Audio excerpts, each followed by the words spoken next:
This is the video lecture for CHY 40, Unit 2, Chemical Bonding, Part 1, representing molecules. Chemical bond. It is the force that holds atoms together to form ionic or molecular compound. G. N. Lewis discovered that atoms interact to gain stability by changing the outermost or valence configuration so as to attain the electronic configuration of a noble gas. So for example, the sodium. So sodium on its elemental state, naa siya electronic configuration ni nani. So iyahang short configuration is this. So the neon nga noble gas and then the remaining electron, which is 3s1. So as you can see in this configuration, si sodium ready na kaayo siya to lose or to get rid sa iyahang isa ka electron para ma-attain niya ang electronic configuration of a noble gas, which is neon. So as you can see, mahimo na siya Na+, kay nag-lose man siya og isa ka electron. So for chlorine, in its elemental state, iyahang electronic configuration is this. So in the short configuration is neon and the remaining 7 electrons. So as you can see in this configuration, si chlorine ready sad kay siya mag-accept og isa ka electron to attain the electronic configuration of a noble gas. So, kani, electronic configuration, which is the electronic configuration of an argon element. Lewis theory. So, valence electrons play a fundamental role in chemical bonding. Chemical bonding may result from the transfer of one or more electrons, thus formation of ions to form an ionic bond, or the sharing of electrons between atoms to form a covalent bond. Octet rule. Electrons are transferred or shared until each atom acquires an octet of outer shell or valence electrons. Atoms have the tendency to achieve an electronic configuration with 8 valence electrons since an octet of electrons consists of a full S and P subshells of an atom. So as a review, di ba ang S nga subshell maka-accommodate siya og duha ka electrons and the P subshell maka-accommodate siya og 6 ka electrons. So 6 plus 2, that is 8. Valence electron. So these are the electrons that reside in the incomplete outer shell of an atom. These are the electrons that are involved in chemical bonding. So for main group elements, the group number is equal to the number of valence electrons. So the main group this is the periodic table. The main groups are group 1, group 2. So ilahang valence electron is 1, 2, 3, 4, 5, 6, 7, and 8. So, di ba, ang group 8, mauna sila ang mga noble gases. So, ilahang mga electron configuration, napuno ang ilahang s orbital and p orbital, except for helium nga s lang.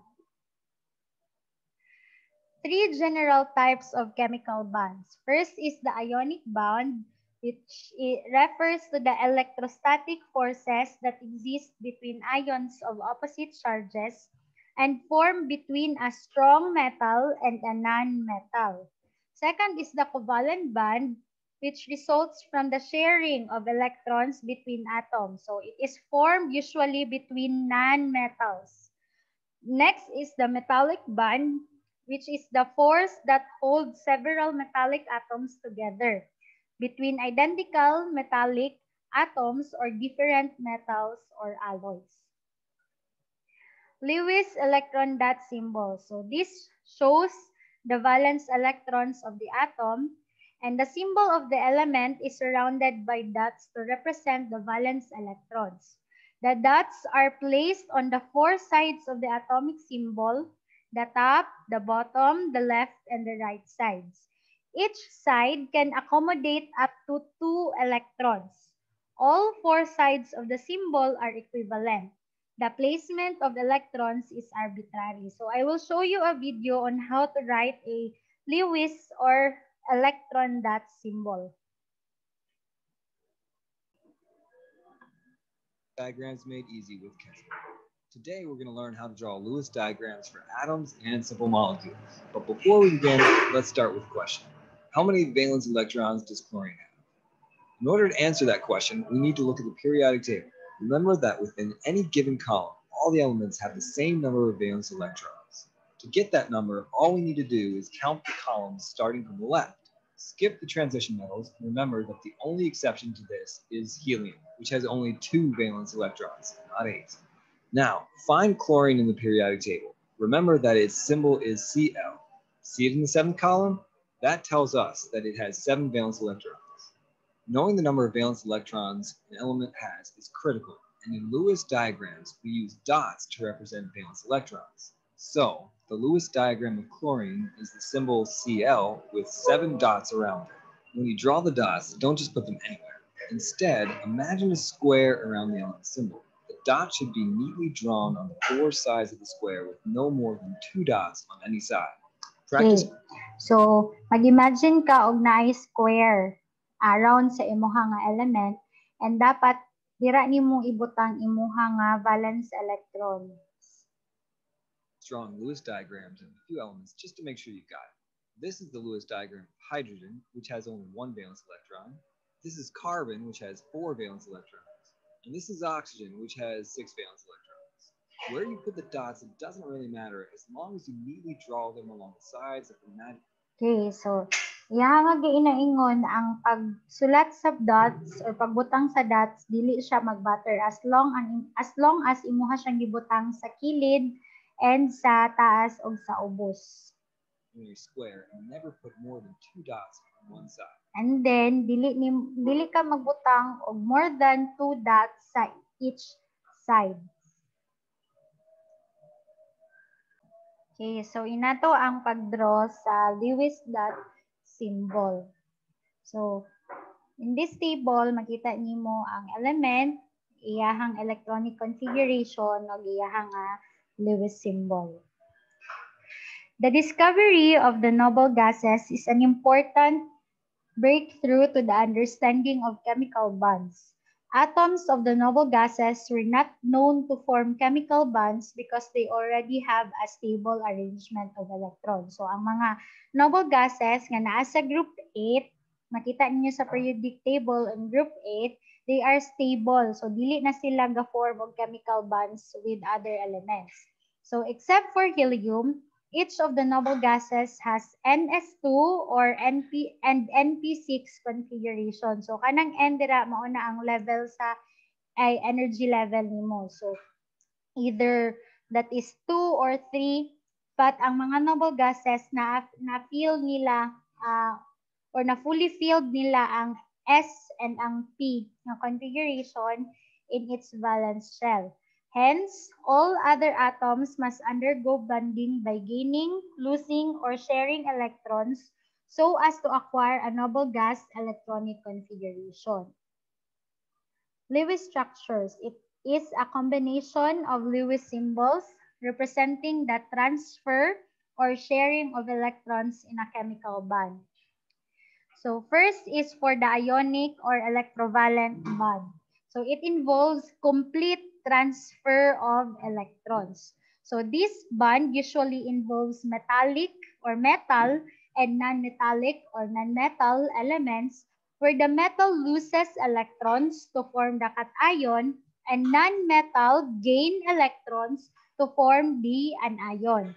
So the metal cation and non-metal anion formed are held by electrostatic attraction. So these are some of the properties of ionic compounds. So they have strong ionic bond. So they are hard crystals and thus high melting point. Ions form a geometric pattern and ionic formula gives simplest ratio to form a neutral crystal. So they are good conductors of electricity when in solution. So they are strong electrolytes. Lattice energy. So this is the energy required to completely separate a mole of a solid ionic compound into gaseous ions. So the greater the lattice energy, the more stable an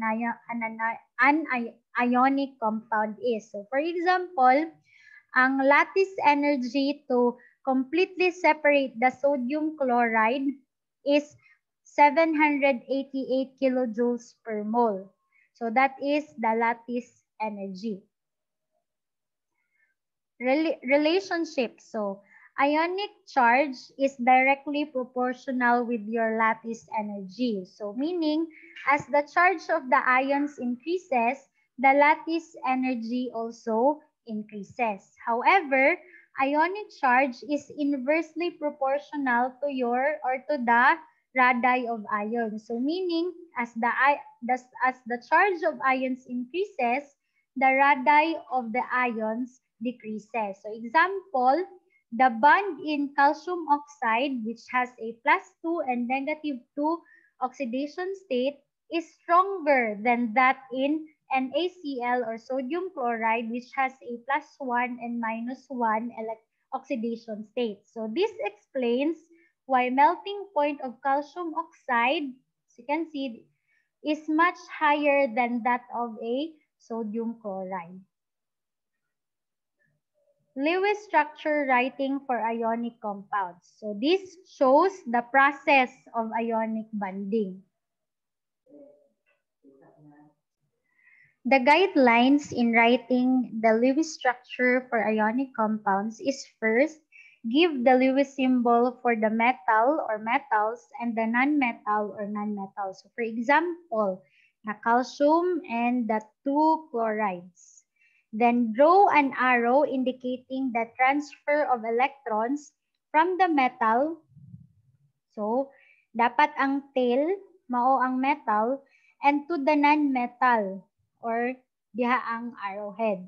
So, sa imuhang metal or sa imuhang calcium, diha ang tail sa imong arrow, then ang arrowhead sa imuhang non-metal, which is the chloride. So after the reaction, the metal loses all its valence electrons and gains a positive charge cation. So depending on the number of electrons donated, while the non-metal gains the electrons given up by the metal and gains a negative charge or the anion. So this is exhibited by the full octet in the symbol of the anion.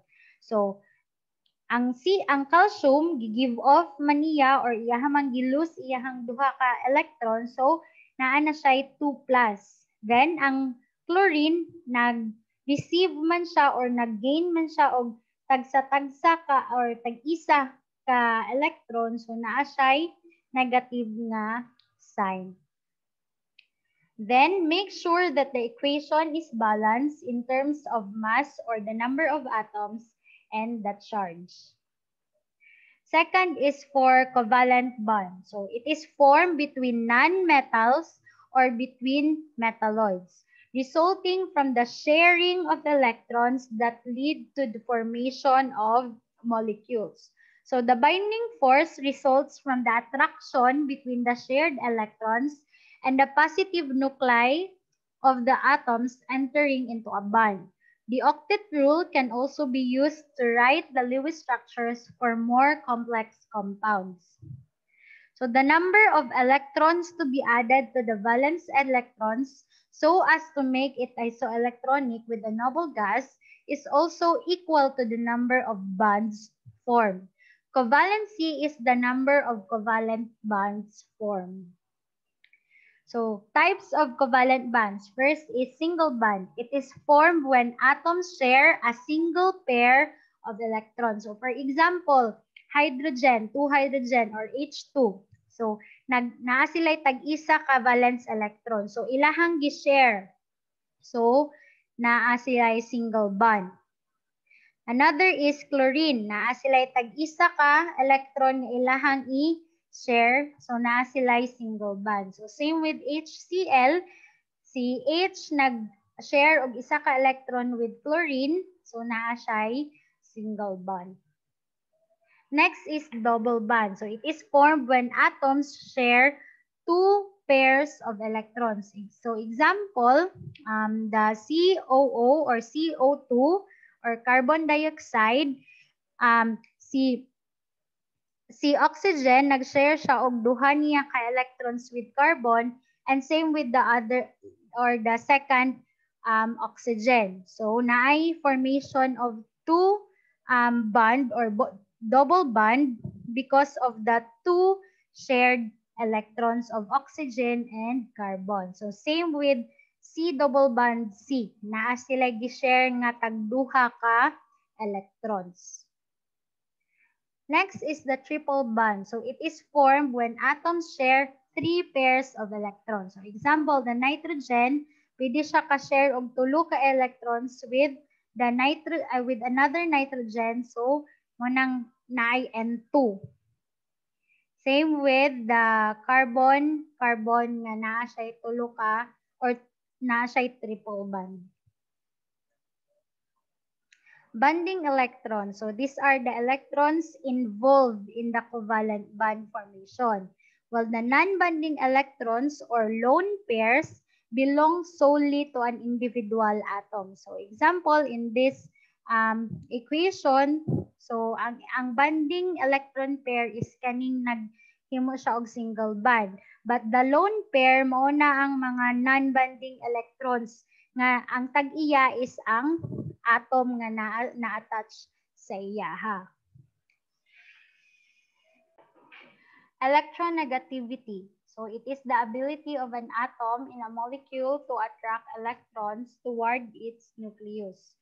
So electronegativity decreases down a group, decreases down a group, and increases from left to right in a period.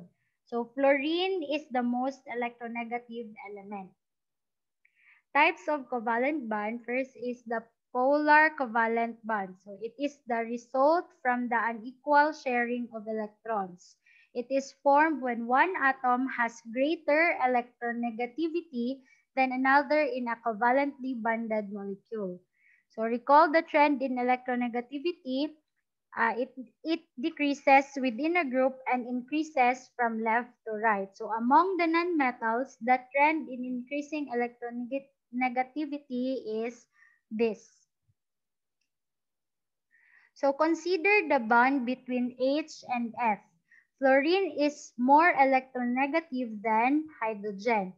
Because the electrons spend more time around the fluorine, they must spend less time around the hydrogen. Hence, fluorine gets a partial negative charge and H gets partial positive charge. So other examples include HCl, OH, and PCl. So kani nga bond is polar bond, polar covalent bond kay mas electronegative man ang imuhang ang fluorine than your hydrogen.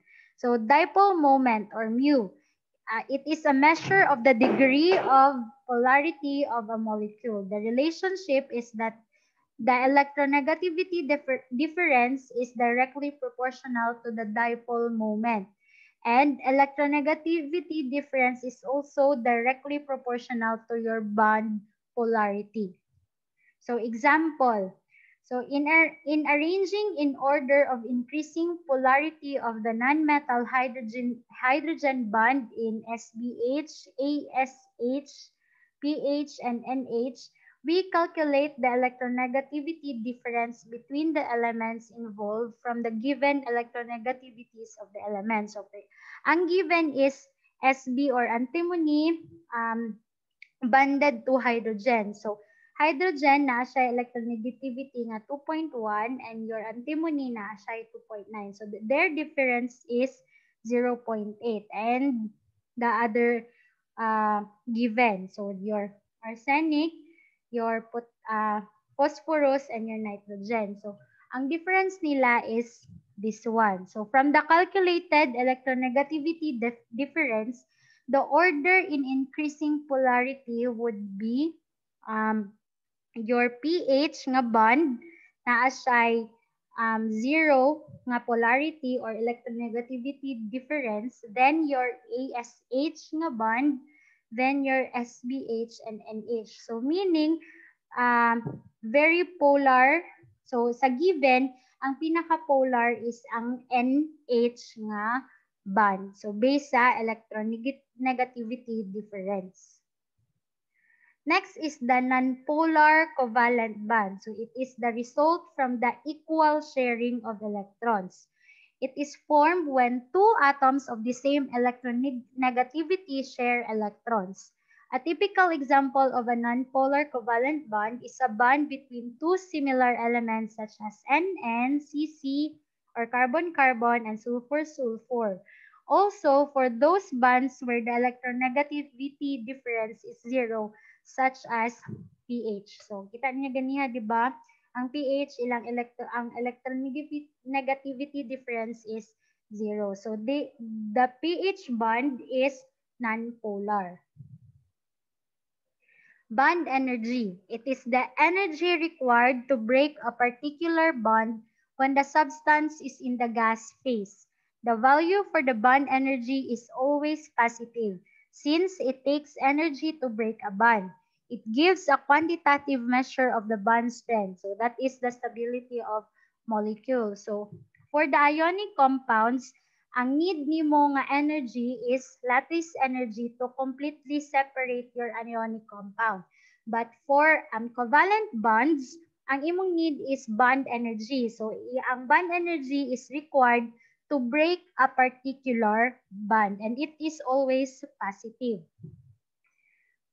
Bond length, it is the distance between the centers of two bonded atoms. Ang iyahang relationship is that the number of bonds is inversely proportional to your bond length, but it is directly proportional to your bond energy, to the bond energy and the bond strength. So between nitrogen nga single bonded, dayon double bonded, and triple bonded, the trend in increasing number of bonds. So mas dagan gyud og bonds, tulo ang bonds ni triple bond nga nitrogen.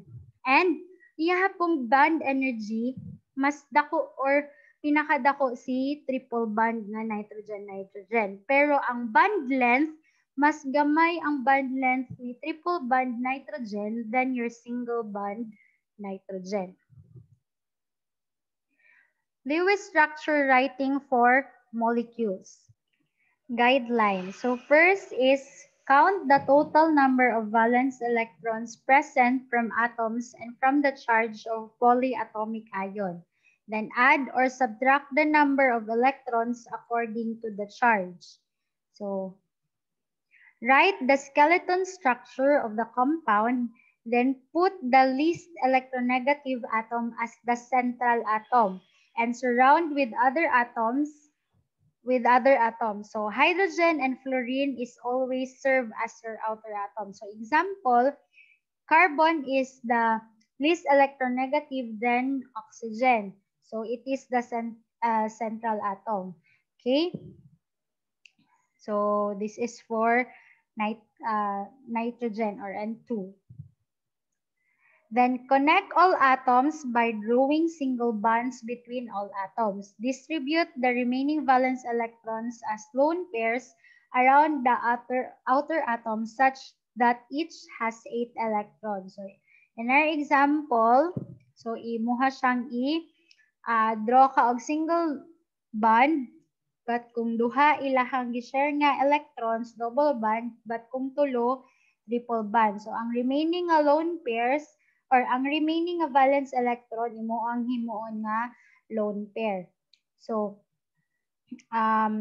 it should be the elements should have 8 electrons. So octet rule, atoms form bonds such that all atoms get 8 electrons. An exception would be for that of hydrogen, which can only have 2 electrons to fill the 1s orbital.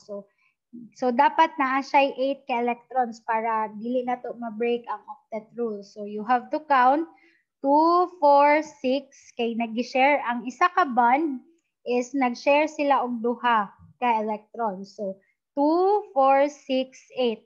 Okay, so check na octet rule and same to your another nitrogen. So kani nga ta as example 2, 4, 6, 8. So okay na yung octet rule. 2, 4, 6, 8. So it's sakto pod for carbon and 2, 4, 6, 8 for the another oxygen.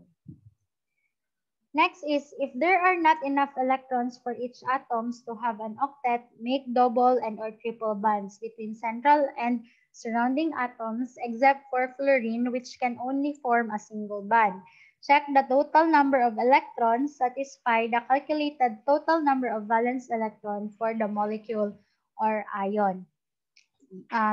For polyatomic ions, the square brackets are drawn around the Lewis structure and the charge is placed in the upper right-hand corner.